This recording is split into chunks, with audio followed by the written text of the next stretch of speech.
নূহ নবী যখন জানতে পারলেন এই কওমের কপালে হেদায়েত নাই, এই কওম আল্লাহ চিনবে না, মূর্তি পূজা ছাড়বে না, আল্লাহর পথে ফিরে আসবে না, নূহ নবী দোয়া করলেন, قال نوح رب لا تذر على الأرض من الكافرين ديارا।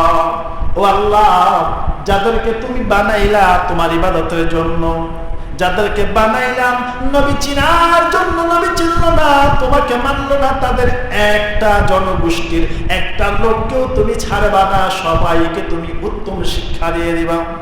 আল্লাহ নূহ নবীর দোয়া কবুল করলেন। নূহ নবীকে আল্লাহ নূহ নবীকে আল্লাহ বিধান নাজিল করে বললেন, নূহ তুমি এইভাবে নৌকা তৈরি করো, আমি ওদেরকে দৃষ্টান্তমূলক শাস্তি দিব। নূহ নবী নৌকা তৈরি করতেছেন, তার কওমের লোকেরা বলে ঠাট্টা করে, ঠাট্টা বিদ্রুপ করে বলে, নূহ তুমি কি পাগলামি শুরু করে দিলা, তুমি কি নৌকা বানাইতেছো, এই দিনে পানি নাই, হাহাকার, সব জায়গায় পানির জন্য হাহাকার, আরে তুমি এত বড় কিস্তি বানাইতেছো, নৌকা বানাইতেছো, এটা দিয়ে তুমি কি করবা, তুমি তো তার সিরা পাগল হয়ে গেছো, তুমি নিজেও জানো না।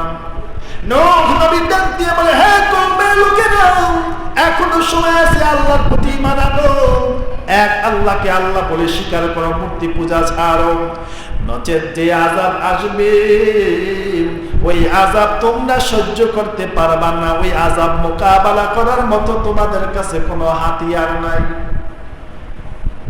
নূহ নবীর কওমগুলো বলল, এই নূহ তোমার কথা আমরা শুনি না, তোমাকে আমরা মানি না।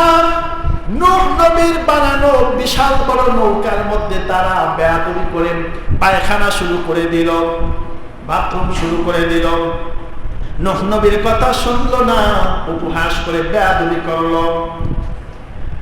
বাথরুম করতে করতে নৌকার চারো কিনারা একেবারে চতুর্দিক থেকে ভরে ফেললো।